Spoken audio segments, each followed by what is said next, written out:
Guys movie में आप लोग देखेंगे कि जब एक लड़की किसी अनजान आदमी को अपनी कार से लिफ्ट देती है तो आखिर में इसका अंजाम कितना खतरनाक हो सकता है। सो मूवी की स्टार्टिंग में हम मेलरी नाम की एक लड़की को देखते हैं। मेलरी की जल्द ही कुछ ही हफ्तों में शादी होने वाली है, जिससे वह शादी की तैयारी के लिए डेनवर शहर की ओर अपनी कार से निकल जाती है। डेनवर शहर पहुंचने के लिए उसे काफी लंबा समय लगने वाला है, जिससे वो अपनी कार में म्यूजिक को एंजॉय करते हुए इस बेहद ही शानदार पहाड़ी वाले इलाकों से गुजर रही होती है। लेकिन कुछ ही दूर जाने के बाद में उसकी कार अचानक से बंद पड़ जाती है। मेलरी कार को रोड के साइड में लगा के उसमें क्या प्रॉब्लम है वो चेक करने की कोशिश करती है, मगर आखिरकार इसमें प्रॉब्लम क्या है वो नहीं जान पाती है। वो अब अपने मोबाइल से हेल्प के लिए किसी को कॉल करने की सोचती है, मगर मोबाइल में नेटवर्क्स नहीं आ रहे होते हैं। मेलरी अब थोड़ा सा रिलैक्स होने के लिए कार में जाकर पेप्सी पीने के लिए उसके कैन को खोलती है, मगर पेप्सी उसी के ऊपर गिर जाती है। जिसके बाद में अपनी शर्ट चेंज कर रही होती है तो इसी दौरान यहाँ एक आदमी आता है। अब ये आदमी मेलरी से उसकी प्रॉब्लम पूछता है। मेलरी उससे बताती है कि उसकी कार स्टार्ट नहीं हो रही है, जिसके बाद में ये आदमी उसकी कार को जल्द ही ठीक कर देता है। अब कार के ठीक हो जाने के बाद में मेलरी इस आदमी से काफी इम्प्रेस होती है। अब ज्यादा इम्प्रेस हो जाने के बाद में मेलरी उसे कहीं ड्रॉप कर देने के लिए कहती है, मगर वो आदमी कहता है कि मैं ऐसे ही चला जाऊंगा। जिसके बाद में वो मेलरी से लिफ्ट नहीं लेता है। दोनों लोग आपस में इंट्रोड्यूस होकर मेलरी अब यहाँ से कार से निकल जाती है, लेकिन उसके जस्ट ही आगे जाने के बाद में मेलरी फिर से कार को रोक के उसे लिफ्ट देने का इशारा करती है। ऐसा लगता है कि मेलरी उसे कुछ ज्यादा ही इम्प्रेस हो गई है। जिसके बाद में क्रिश्चियन भी अब मौका न छोड़ते हुए उसकी कार में बैठ जाता है। यहाँ पर मेलरी को नहीं पता होता है कि वो कितनी बड़ी गलती करने वाली है। अब कार में जाते समय दोनों लोगों की यहाँ पर काफी सारी बातें होती हैं। एक टाइम में तो क्रिश्चियन दिखने में काफी अच्छा बंदा लग रहा होता है, लेकिन धीरे धीरे करके उसकी बातें कुछ अजीब सी होती चली जाती हैं। वो मेलरी से कुछ अश्लील बातें करता है, जिसके बाद में जब मेलरी को ये सब अच्छा नहीं लगता है तो वो कार को रोक के उसे नीचे उतर जाने को कहती है। लेकिन मेलरी ने जितना अच्छा आदमी इसको समझा था वो उतना ही खतरनाक होता है। क्रिश्चियन अब मेलरी को चाकू दिखाकर उसे कार को चलाने के लिए कहता है। अब क्रिश्चियन मेलरी को पास के मोटल में चलने के लिए कहता है, जहाँ पर उन दोनों को डिस्टर्ब करने के लिए कोई भी नहीं आने वाला। मेलरी अब यहाँ पर काफी मुसीबत में फंस चुकी है। जिसके बाद में वो तभी देखती है कि क्रिश्चियन ने कार की सीट बेल्ट नहीं पहनी हुई है, और इसी मौके का फायदा उठाते हुए मेलरी कार को एक खाई से नीचे कूदा देती है। मेलरी ने सोचा था कि सीट बेल्ट की वजह से वो तो बच जाएगी और क्रिश्चियन मारा जाएगा, और यहाँ पर उसे ऐसा लगता भी है क्योंकि क्रिश्चियन की बॉडी दूर पड़ी होती है, लेकिन मेलरी का पैर यहाँ पर कार में बुरी तरीके से फंस चुका है। लेकिन तभी हम यहाँ पर ये देखते हैं कि क्रिश्चियन मरा नहीं है, वो बस कुछ घायल हुआ था। वो मेलरी के पास में आकर उसकी सिचुएशन देखता है। जब उसे पता चलता है कि वो कार में बुरी तरीके से फंसी हुई है तो वो उसे ऐसे ही इसी हालत में यहाँ से छोड़कर चला जाता है। मेलरी इस कार में फंस चुकी है। वो चिल्लाकर हेल्प के लिए मदद मांगती है, मगर यहाँ पर आसपास में कोई भी नहीं है। अब जल्द ही रात हो जाती है। मेलरी अभी भी इसी पोजीशन में है। ठंड भी बढ़ जाती है और इस इलाके में बाहर जंगली जानवर भी होते हैं। अब जब सुबह होती है तो मेलरी देखती है कि उसके घाव पर कई सारी चींटियां चढ़ गई हैं। मेलरी के पास में पीने के लिए बस थोड़ा सा ही पानी होता है। अब उसे अचानक से उसके सामने क्रिश्चियन दिखाई देता है। क्रिश्चियन को पता था कि वो अभी भी इसी हालत में ही होगी। क्रिश्चियन अब मेलरी से बताता है कि उसे पास में एक कैबिन मिला है, जहाँ पर कोई भी फैमिली नहीं थी और कोई फोन भी नहीं था वहाँ पर। वो अपने साथ में खाने के लिए भी कुछ लाया होता है, लेकिन वो बस मेलरी को दिखा के खुद ही खाता है। अब इसके कुछ समय बाद में क्रिश्चियन यहाँ से फिर से चला जाता है। मेलरी को अब लगने लगता है कि वो इस जगह से नहीं निकल पाएगी और इसी जगह पर वो मर जाएगी। अब रात हो जाने पर वो एक डेथ नोट लिखती है, जिसमें वो लिखती है कि क्रिश्चियन ने उसे मारा है। उसके पास में क्रिश्चियन का ड्राइविंग लाइसेंस भी था, जिससे पुलिस का सारा शक सिर्फ क्रिश्चियन पे ही जाएगा। अब तभी उसे कार में एक लाइटर मिलता है, जिसके बाद में वो ठंड से बचने के लिए उसी लाइटर की मदद से आग जलाती है। आग से मिली गर्मी से उसे अब कुछ अच्छा लगता है, जिसके बाद में वो आराम से सो जाती है। उसके सोते समय अब तभी उसके ऊपर कई सारे चूहे चढ़ जाते हैं, जिसके बाद में मेलरी ज्यादा भूख के कारण यहाँ पर एक चूहे को मार के उसे खाने का प्लान बनाती है। वो चूहे के मांस के टुकड़े को लकड़ी पे लपेट कर आग में पका के अब उसे खाती है, जिसके बाद में उसे अब कुछ अच्छा महसूस होता है। अब अगले दिन जब वो उठती है तो उसे कहीं से मोबाइल के वाइब्रेट होने की आवाज आती है, लेकिन जब वो मोबाइल को उठा के उसे यूज करने जा ही रही थी कि तब तक वहाँ फिर से क्रिश्चियन आ जाता है। अब क्रिश्चियन मेलरी से कुछ बातचीत करता है, मगर इसी दौरान फोन में कॉल आ जाती है, जिससे क्रिश्चियन जल्दी से उसे फोन छीन के तोड़ देता है। क्रिश्चियन यहाँ पर अपने बैग में मेलरी के लिए कुछ हथियार लाया होता है। मेलरी इसे देखकर घबरा जाती है, मगर क्रिश्चियन कहता है कि तुम इससे आजाद हो सकती हो। वो मेलरी को अपने आप को यहाँ से छुड़ाने के लिए एक आरी देता है। मेलरी कहती है कि मैं इससे कैसे निकल पाऊंगी, मगर यहाँ पर क्रिश्चियन ने मेलरी को यह आरी उसे खुद के ही पैर को काटने के लिए दी होती है। अब क्रिश्चियन फिर से यहाँ से चला जाता है। मेलरी इस आरी की मदद से उसका पैर जिसमें फंसा था उसे काटने की कोशिश करती है, मगर वो आरी टूट जाती है। मेलरी की प्यास यहाँ पर इतना ज्यादा बढ़ गई होती है कि उसे खुद ही के टॉयलेट को पीना पड़ता है। लेकिन किस्मत से बाहर बारिश होने लगती है, जिससे वो बारिश के पानी को प्लास्टिक में इकट्ठा करके अब उसे पीती है। बारिश काफी तेज हो रही होती है, जिससे क्रिश्चियन फिर से उसे यहाँ पर देखने के लिए आता है। मेलरी को लगता है कि वहाँ पर कोई और है, जिससे वो हेल्प के लिए चिल्लाती है, है, मगर वो तभी जान जाती है कि वो क्रिश्चियन है। जिसके बाद में मेलरी चूहे के मांस को अपने पैर पर लगाकर मरने का नाटक करने लगती है। क्रिश्चियन अब यहाँ पर आकर देखता है तो उसे लगता है कि मेलरी ने अपने पैर को सच में काटने की कोशिश की थी। वो अब लकड़ी की मदद से उसे चेक करने की कोशिश करता है कि क्या वो सच में मर गई है, लेकिन इसी दौरान मेलरी एक कांच के टुकड़े को उसके पेट में घुसा देती है। मेलरी साथ में उसकी कार की चाबी को भी निकाल कर फेंक देती है। अब जब क्रिश्चियन यहाँ से लौटकर वापस अपनी कार की तरफ जाता है तो कार की चाबी न होने पर वो अपने कार के बोनट को खोल के उसे स्टार्ट करने की कोशिश करता है, लेकिन तभी यहाँ उसके पीछे पुलिस आ जाती है। पुलिस वाला क्रिश्चियन से उससे उसकी मदद के लिए पूछता है, लेकिन क्रिश्चियन कहता है कि वो ठीक है। अब तभी इधर मेलरी को रोड पर पुलिस की कार दिखाई देती है, जिससे वो कार के हॉर्न को बजाते हुए हेल्प के लिए चिल्लाती है। मगर इधर पुलिस को कुछ अंदाजा तो होता है कि कहीं से किसी की आवाज आ रही है, लेकिन वो इस पर ज्यादा ध्यान नहीं देता है और इसके बाद में वो दोनों लोग यहाँ से चले जाते हैं। अब इधर इतनी ज्यादा बारिश के कारण जिस जगह पर कार फंसी होती है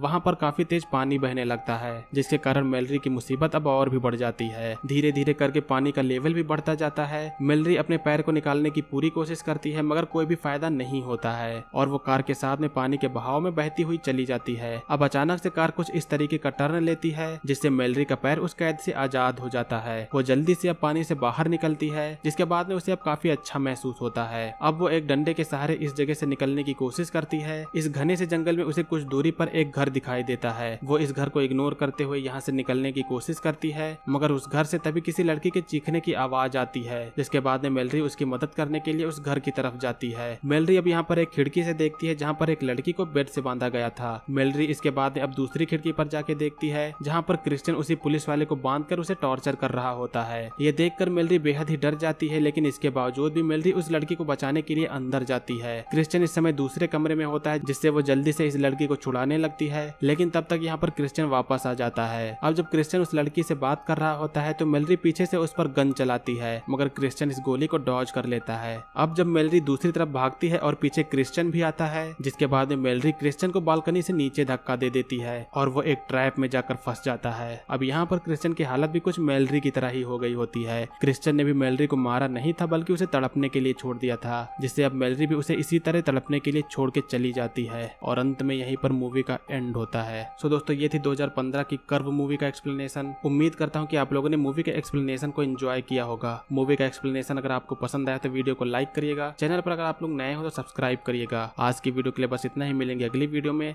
तब तक के लिए बाय। जय हिंद, वंदे मातरम।